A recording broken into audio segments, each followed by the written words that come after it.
Anne-Élisabeth Lemoine, qui a grandi dans une famille nombreuse de 7 frères et sœurs, a eu une enfance relativement stable grâce à ses parents, Jean-Pierre Lemoine, haut fonctionnaire, et Brigitte Lemoine, inspectrice des finances.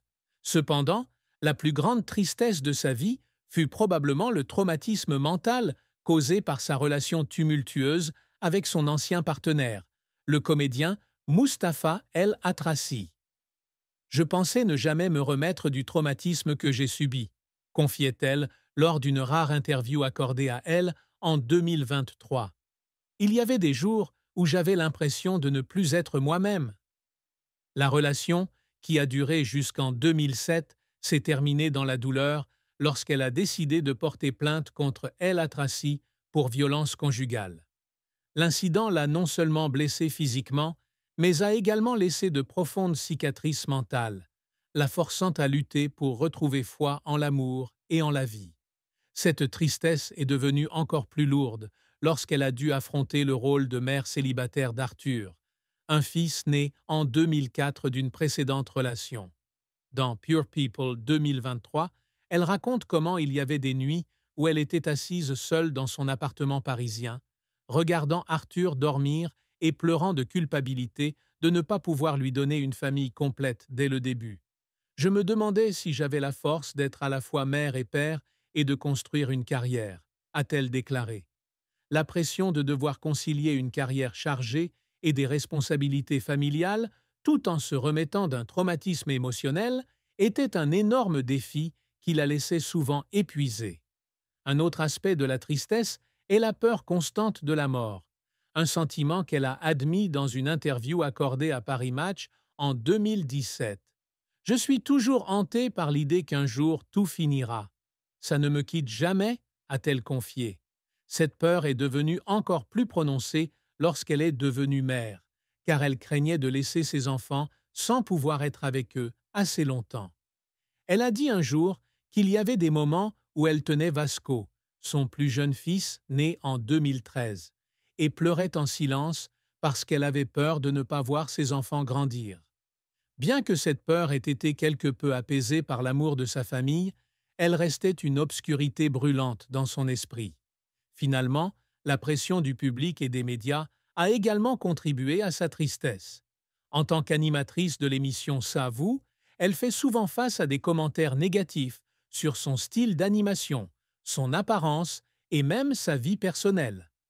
Dans une publication Instagram de 2021, elle a écrit « J'essaie de sourire tous les jours, mais ce n'est pas toujours facile quand on est jugé par des gens qui ne vous connaissent pas vraiment. » Les critiques la faisaient parfois douter d'elle-même, et elle confiait sur Télé 7 jours en 2023 qu'il y avait des jours où elle quittait le plateau, s'asseyait dans sa voiture et pleurait parce qu'elle avait l'impression de ne pas être assez bien.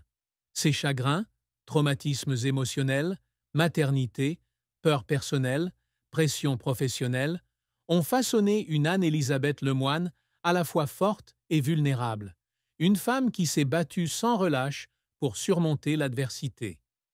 Le parcours d'Anne-Élisabeth Lemoine est une longue histoire de talent, de persévérance et de passion pour les médias. Après avoir terminé ses études à la Maison d'éducation de la Légion d'honneur, elle étudie l'hypocagne et la cagne, obtenant un master d'histoire à l'Université de la Sorbonne avec une thèse dirigée par le professeur Pascal Horry. Elle obtient ensuite un diplôme de l'École des hautes études en sciences de l'information et de la communication, CLSA, ouvrant ainsi la voie à une carrière de journaliste. Débutant comme stagiaire au Républicain Lorrain à Nancy, elle développe rapidement une passion pour la télévision et la radio. Sa carrière décolle véritablement lorsqu'elle travaille avec Marc-Olivier Fogiel, une figure très influente du monde des médias français. De 2000 à 2006, elle est commentatrice dans l'émission On ne peut pas plaire à tout le monde sur France 3, où elle se fait remarquer par son style pointu et intelligent. En 2005, elle participe également à des émissions de radio telles que You, écoutez la télé et J'ai mes sources sur France Inter, ainsi qu'on ne pouvait pas le rater sur RTL. En 2006, elle suit Fogiel sur M6, en rejoignant T'empêche tout le monde de dormir, où elle endosse le rôle de synthétiseur de messages et de retour d'audience. Même si ce n'était qu'un petit rôle, cela l'a aidé à apprendre à gérer la pression d'être à l'antenne en direct.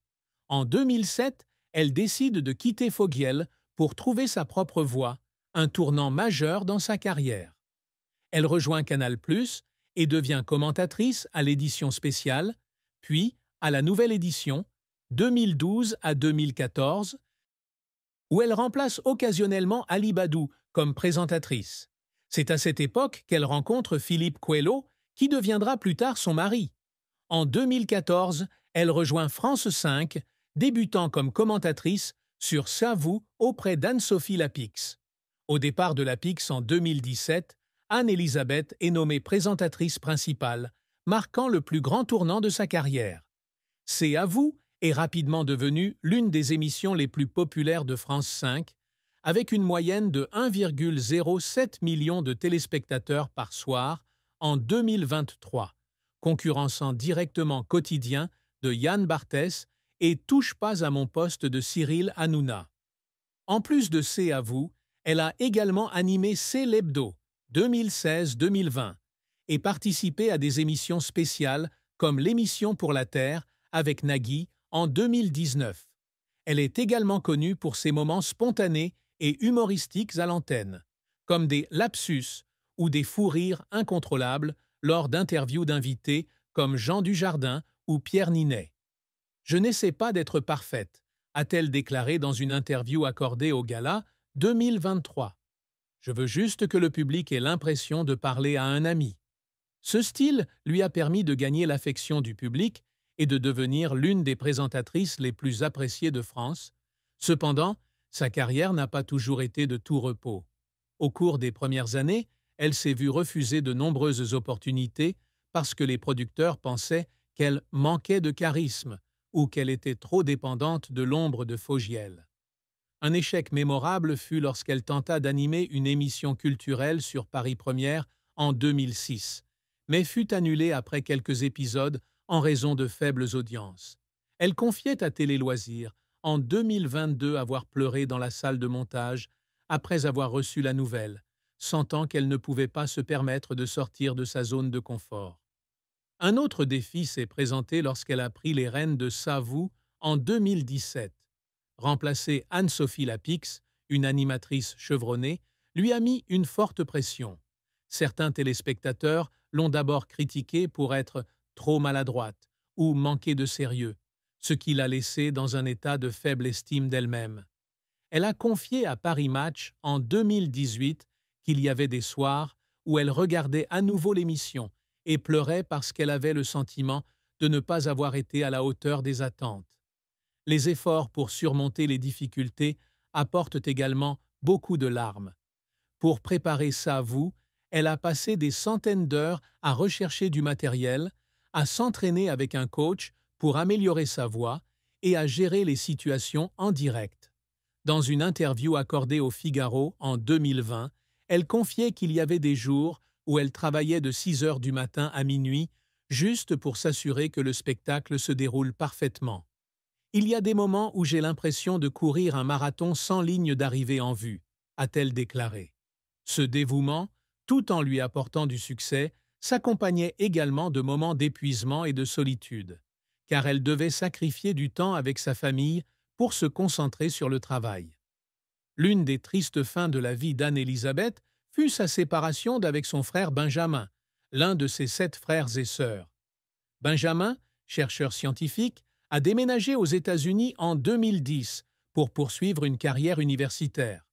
Bien qu'ils aient été très proches lorsqu'ils étaient jeunes, la distance géographique et leurs emplois du temps chargés ont progressivement fait s'estomper leurs relations. L'époque où l'on se retrouvait assis dans le jardin à discuter de tout et de rien me manque, a-t-elle confié lors d'une interview avec Pure People en 2024. Maintenant, je ne peux parler à Benjamin que sur Zoom et ça me rend triste. Elle a déclaré qu'elle s'était déjà rendue aux États-Unis pour assister au 40e anniversaire de Benjamin en 2015, mais qu'elle avait dû partir plus tôt en raison des horaires de tournage, ce qui lui a fait se sentir coupable de ne pas pouvoir rester plus longtemps. Cette séparation est devenue une profonde douleur en 2020, lorsqu'elle n'a pas pu rentrer immédiatement en France pour assister au 50e anniversaire de mariage de ses parents en 2020 raison de la pandémie de Covid-19. Benjamin, qui se trouvait encore aux États-Unis à ce moment-là, n'a pas pu non plus revenir et les deux n'ont pu participer que par appel vidéo. Elle a déclaré au gala 2021 qu'elle avait pleuré en voyant ses parents à l'écran, ayant l'impression d'avoir raté un moment familial important. Bien qu'elle et Benjamin soient restés en contact, la séparation fut une triste fin, lui rappelant le prix d'une carrière et d'une vie bien remplie.